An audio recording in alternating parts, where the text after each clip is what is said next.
Hey case, welcome to single Jai Tamil. நிறைய பேர் கேட்டிருந்தாங்க என்கிட்ட, அண்ணா சிபிஎஸ்சி 2025 ஸ்ட்ராட்டஜி போடுங்கண்ணா, சிபிஎஸ்சிக்குன்னே ஒரு வீடியோ போடுங்கண்ணா, பிசிக்ஸ் போடுங்கண்ணா, மேக்ஸ் போடுங்க, கெமிஸ்ட்ரி போடுங்க. நிறைய பேர் கேட்டிருந்தீங்க சிபிஎஸ்சி ஸ்ட்ராட்டஜி 2025க்கு. அதனால தான் இது ஒரு video. CBSE 2025 complete strategy for இப்போ இந்த ஸ்டடி வந்துட்டு நீங்க ஜெய் ப்ரிப்பரேஷன்ல யூஸ் பண்ணலாம். இது நீங்க படிச்சா ஜெயிலும் மார்க் வரும், அந்த மாதிரி ஒரு ஸ்ட்ராட்டஜி நான் கொண்டு வந்திருக்கேன். ஸோ இப்போ நான் பார்க்கும் போது நான் சிபிஎஸ்சியில் வந்துட்டு நான் 459 வாங்கினேன், 459 500. ஸோ இப்போ நான் வந்துட்டு பிசிக்ஸ்ல எவ்வளோ வாங்கினேன், மேக்ஸ் எவ்வளோ வாங்கினேன், கெமிஸ்ட்ரி எவ்வளோ வாங்கினேன் சொன்னல. நான் பிசிக்ஸ்ல வந்து 97 வாங்கினேன், கெமிஸ்ட்ரியில் 96 வாங்கினேன், மேக்ஸ்ல 90 வாங்கினேன். ஸோ நான் என்ன ஃபாலோ பண்ணேன், நீங்க எப்படி ஃபாலோ பண்றது, அதுக்கப்புறமா என்னென்ன வியூ பண்ணும், என்னென்ன டிப்ஸ், அதெல்லாம் இந்த வீடியோவில் கொண்டு வந்திருக்கேன். ஸோ ஃபுல்லா பாருங்க. இப்போ பார்த்துப்போம். ஸோ சிலபஸ் வெயிட்டேஜ் அப்படின்னு வரும்போது பிசிக்ஸ்ல பாத்தீங்கன்னா 14 சாப்டர்ஸ் இருக்கு. ஸோ 14 சாப்டர்ஸ்ல வந்துட்டு ஸ்டாட்டிக்ஸ், கரண்ட் ரெண்டுமே சேர்த்து 16 மார்க். மோஸ்டா பிசிக்ஸ், கெமிஸ்ட்ரி, மேக்ஸ்ல பாத்தீங்கன்னா எல்லாமே ஈக்குவல் வெயிட்டேஜ் தான். நான் கூட போட்டு கேட்பேன், ஈக்குவல் வெயிட்டேஜ் தான். மேக்ஸா இருக்கட்டும், பிசிக்ஸா இருக்கட்டும், கெமிஸ்ட்ரா இருக்கட்டும், எல்லாமே ஈக்குவல் வெயிட்டேஜ் தான். ஸோ இப்போ பாத்தீங்கன்னா இது 16 வருது. Magnetism, EMI, AC, total magnetism பாத்தீங்கன்னா 17. இஎம் வேவ்ஸ் இது ரொம்ப ரொம்ப இம்பார்ட்டன்டான சாப்டர். அதே மாதிரி ஆப்டிக்ஸ் இம்பார்ட்டன்ட். ஸோ இதெல்லாம் சேர்த்து 18 ஹையஸ்ட் வெயிட்டேஜ். டிஎல் நேச்சர், அட்டாமிக்லி, இது ரெண்டுமே ஜெயில ரொம்ப இம்பார்ட்டன்ட், சிபிஎஸ் ரொம்ப இம்பார்ட்டன்ட். 12 மார்க்ஸ் வருது. இந்த எலக்ட்ரானிக் டிவைசஸ் இருக்குல்ல, அது செமிகண்டக்டர்ஸ் ஒரே ஒரு லெசன் மட்டும் தான். அந்த ஒரு லெசன் மட்டும் 7 மார்க் இருக்கு. ஸோ இதுல புரியல. இப்போ 14 சாப்டர்ஸ் இருக்கு, இதுல 2 சாப்டர் இருக்கும், இதுல ஒரு சாப்டர் இருக்கும். ஸோ 3 சாப்டர் சேர்த்து 16னா கிட்டத்தட்ட ஒரு சாப்டருக்கு 5, 5, 6 அப்படி இருக்கு.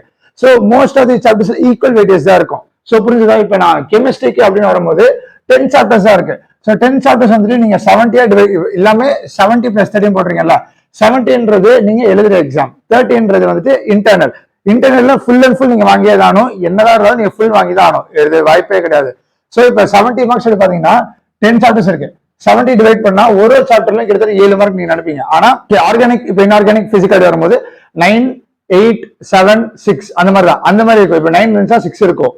அந்த மாதிரி மோஸ்டா ஈக்குவல் வெயிட்டேஜ் தான் இருக்கும். இப்ப பிசிக்கல் கெமிஸ்ட்ரியில 9 மார்க்ஸ் அதிகமான வெயிட்டேஜ் சாப்டர் வரும்போது எலக்ட்ரோ கெமிஸ்ட்ரி அது இருக்கிறது ரொம்ப ரொம்ப வெயிட்டேஜ். எல்லாமே சிம்பிள் ஃபார்முலா பேஸ்டு அந்த மாதிரி கொஸ்டின்ஸ் கேட்பாங்க.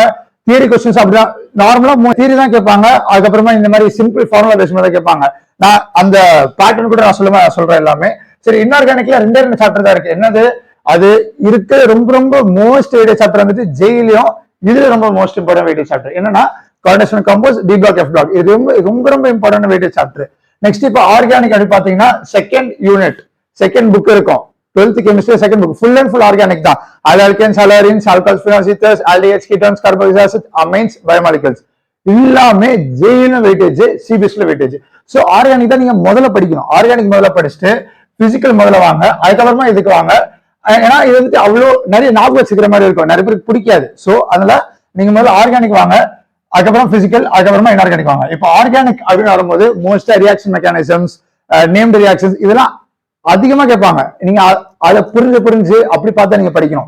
நெக்ஸ்ட் மேக்ஸ் அப்படின்னு வரும்போது கால்குலஸ் 35 மார்க்ஸ் கால்குலஸ் மட்டும் என்னென்ன சாப்டர்ஸ் இருக்கு, continuity differentiability, areas, integrals, differential equations, இந்த மாதிரி ஒரு 5 சாப்டர் இருக்கு. எல்லாமே டெஃபரன்ட் இன்டெகிரல்ஸ், ஏரியாஸ் எல்லாமே சேர்த்து 5 சாப்டர் எல்லாமே மோஸ்ட் வெயிட்டேஜ். ஸோ 5 சாப்டர் வரும்போது 35 டிவைட் பண்ணா ஒரு சாப்டர்ல 7 கொஸ்டின் அப்ராக்ஸா கேட்கறாங்க. ஸோ புரிஞ்சுதா? ஸோ அதிகமா கேட்கறாங்க. ஸோ ஒரு சாப்டர் 7 மார்க்னா நீங்க அந்த சாப்டர் சூப்பரா படிச்சீங்கன்னா அவ்வளோ கரெக்டா இருக்கும்ல. ஸோ இப்போ 3D வெக்டார்ஸ் இருக்கு, 14 marks. 3D வெக்டார்ஸ்னா 3D geometry vectors, அதுவும் ஜெயில ரொம்ப ரொம்ப இம்பார்ட்டன்ட். கால்குலஸ் ரொம்ப ரொம்ப ரொம்ப ரொம்ப இம்பார்ட்டன்ட். ஸோ இது ரெண்டும் முதல்ல படிங்க. அதுக்கப்புறமா அல்ஜிப்ரா பாத்தீங்கன்னா மேட்ரிசஸ், டிட்டர்மினன்ட்ஸ் 2 சாப்டர், அதுவும் ரொம்ப வெயிட்டேஜ் ஜெயில. நீங்க என்ன இதுல படிக்கிறீங்களோ, என்னெல்லாம் இதுல படிக்கிறீங்களோ எல்லாமே ஜெயில வெயிட்டேஜ். ஸோ அப்படி புரிஞ்சு படிங்க. நீங்க சிபிஎஸ்சி தான், நான் ஜெய் மெயின்ஸ் அப்படின்னு நிறைய சொல்லிருக்கும் போது CBSE, NCERT, CBSE, NCERT, CBSE நிறைய தடவை சொல்லியிருக்கேன். ஸோ அதை மட்டும் நீங்க படிங்க, புரிஞ்சு படிங்க. Probability 8 mark, relations functions 8 mark. இந்த ஃபங்க்ஷன்ஸ் படிச்சதுக்கு அப்புறமா தான் கால்குலேட் பண்ணுவாங்க. ஸோ நிறைய புரிய ஆரம்பிக்கும். நெக்ஸ்ட் லீனியர் ப்ரோக்ராம் ஒரே ஒரு கொஸ்டின் தான் கேட்பாங்க, ஒரே ஒரு கொஸ்டின், டைப் ஆஃப் கொஸ்டின் தான், கிராஃப் கொஸ்டின். அது நீங்க கரெக்டா அதை கூட படிச்சீங்கன்னா கண்டிப்பா 5 மார்க்ஸ், கண்டிப்பா ஒரு கொஸ்டின் கண்டிப்பா கேட்டுருவாங்க லீனியர் ப்ரோக்ராமிங். அதனால 5 மார்க்ஸ் நீங்க போட்டுருங்க. ஸோ புரிஞ்சுதா? இப்போ next syllabus high weightage chapters நான் சொல்லிட்டேன். ஸோ என்னென்ன புக்ஸ் நம்ம ரெஃபர் பண்ணணும் பிசிக்ஸ்க்கு அப்படி பாத்தீங்கன்னா, புக்ஸ் வரப்போ பிசிக்ஸ்க்கு முதல்ல நீங்க என்சிஆர்டி தான் படிக்கணும். என்சிஆர்டில இன்டெக்ஸ்ட் கொஸ்டின்ஸ், பின்னாடி book back exercise, NCERT exemplar questions எல்லாமே அது முதல்ல படிச்சுட்டு, next derivations, definitions, sample papers, பிடிஎஃப்ஸ்லாம் நீங்க all in one book use பண்ணணும். என்ன புக் யூஸ் பண்ணணும்? All in one. ஸோ அந்த புக் வந்துட்டு யூஸ் பண்ணீங்கன்னா உங்களுக்கு நிறைய டெரிவேஷன்ஸ் நிறைய இருக்கும். ஸோ நீங்க அதுல வந்து இப்போ உங்க புக்ல டெரிவேஷன் எதுவும் புரிஞ்சிருக்காது. So all in one use பண்ணி அந்த புக்கை யூஸ் பண்ணுங்க.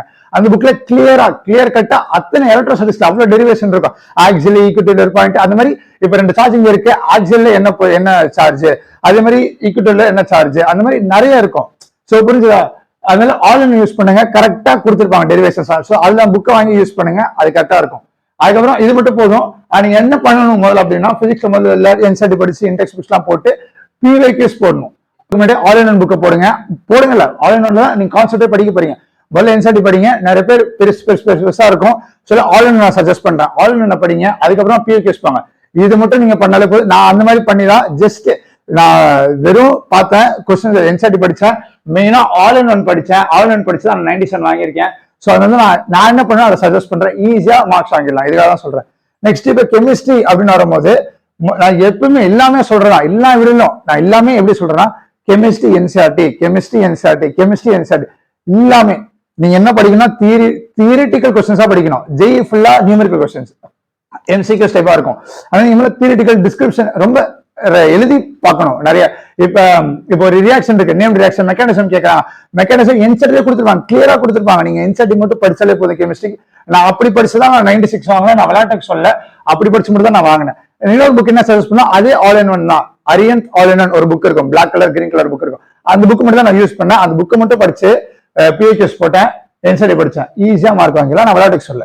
நெக்ஸ்ட் மேக்ஸ் அப்படின்னு வரும்போது நான் வந்து 90 எப்படி வாங்கினேன் பாத்தீங்கன்னா, வெறும் என்சிஆர்டி மட்டும் தான் போட்டேன். ஆல் நான் யூஸ் பண்ணல மேக்ஸுக்கு. ஏன்னா எனக்கு தெரியல என்ன பண்ணணும்ட்டு, யாரும் சொல்ல.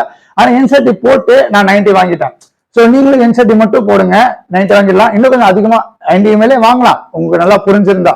ஸோ அதனால நீங்க நிறைய இப்ப என்சிஆர்டி பிஐக்யூஸ் நிறைய போட்டு பாருங்க. நான் மேக்ஸ்க்கு பிஐக்யூஸ் நான் போடல. ஸோ என்சிஆர்டி போடுங்க, பிஐக்யூஸ் போடுங்க, ஈஸியா மார்க் வாங்கிடலாம். ஆல் இன் ஒன் போடுங்க, ஈஸியா மார்க் வாங்கிடலாம். 90 அபவ் வாங்கிடலாம். நான் 90 தான் வாங்கினேன். ஸோ அந்த மாதிரி படிங்க.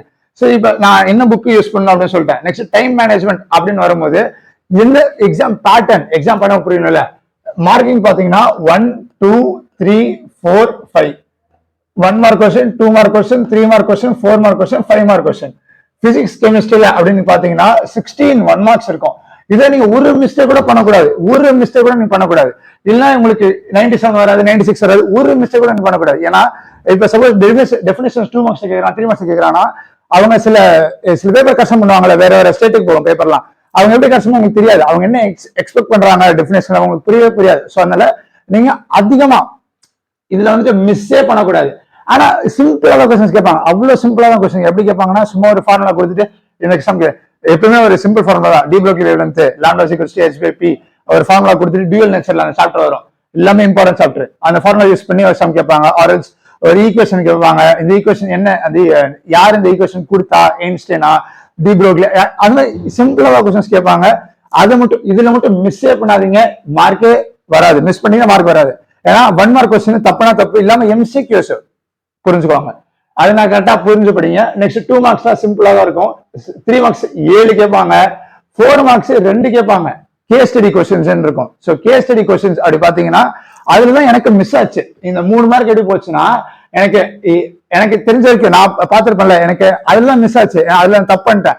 ஆனா நீங்க அதை புரிஞ்சு ஆல் இன் ஒன் கரெக்டா புரிஞ்சு படிச்சிருந்தீங்கன்னா, என்சிஆர்டி புரிஞ்சு படிச்சிருந்தீங்கன்னா, பிஐக்யூஸ் போட்டிருந்தீங்கன்னா அதை மிஸ்ஸே பண்ண மாட்டீங்க. பிஐக்யூஸ் ஆன்லைன்ல அவைலபிள், பிஐக்யூஸ் ஆன்லைன்ல அவைலபிள். நான் திரும்ப சொல்றேன், என்சிஆர்டி புக்ஸ் ஆன்லைன்ல அவைலபிள், எல்லாமே அவைலபிள். நீங்க அதை புரிஞ்சு படிங்க, ஈஸியா மார்க் வாங்கிடலாம்.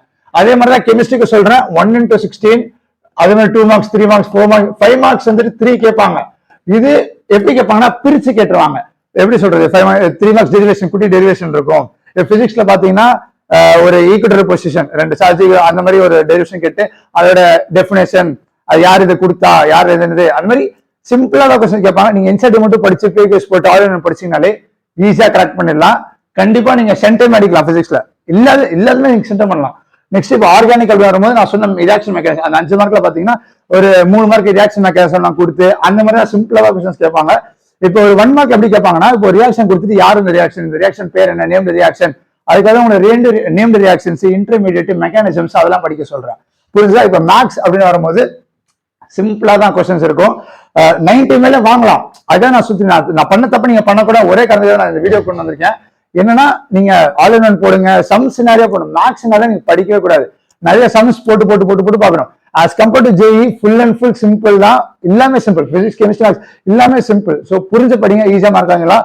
இப்ப பிசிக்கல் அப்படின்னு வரும்போது எப்படி கொஸ்டின்ஸ் கேட்பாங்கன்னா ஃபுல்லா ஃபார்முலா பேஸ்ட் மட்டும் தான். அதுக்கப்புறமா சொல்யூஷன்ஸ் சாப்டர்ல ஒரு டெஃபினேஷன், ரீசன், அந்த எக்ஸாம்பிளர். இப்போ ஒரு எக்ஸாம்பிள்ஸ் ஒரு சாப்டர் நடுவில் எக்ஸாம்பிள்ஸ் இருக்குல்ல, அந்த எக்ஸாம்பிள் மெயினா படிங்க, அது கண்டிப்பா கேட்பாங்க. எங்க பேட்ச் அது கேட்டாங்க, 2023 பேட்ச், அந்த பேட்ச் கண்டிப்பா கேட்டாங்க. எல்லா பேட்ச் கேட்பாங்க. நீங்க ப்ரீவியஸ் செக் பண்ணி பார்த்தா உங்களுக்கே புரியும். ஸோ புரிஞ்சுதா? Next revision. நீங்க என்னதான் படிச்சாலும் ரிவிஷன் பண்ணாம விடவே கூடாது. ரிவிஷன் தான் இருக்கிறது மெயின்.